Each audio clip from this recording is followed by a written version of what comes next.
एक दिन एक खूबसूरत बाग में एक चिड़िया और एक कौवा आम के दरख्त पर बैठे थे। मौसम बहार का वक्त था। दरख्त पर फूल खिले हुए थे और फिजा में खुशबू फैली हुई थी। चिड़िया मीठे लहजे में चहचहा रही थी, जबकि कौवा अपनी काएं काएं से माहौल को कुछ भारी कर रहा था।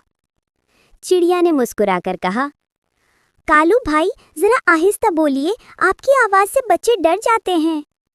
कौवा बोला, हाँ, तुम्हारी तरह नाजुक आवाज़ सबके बस की बात नहीं।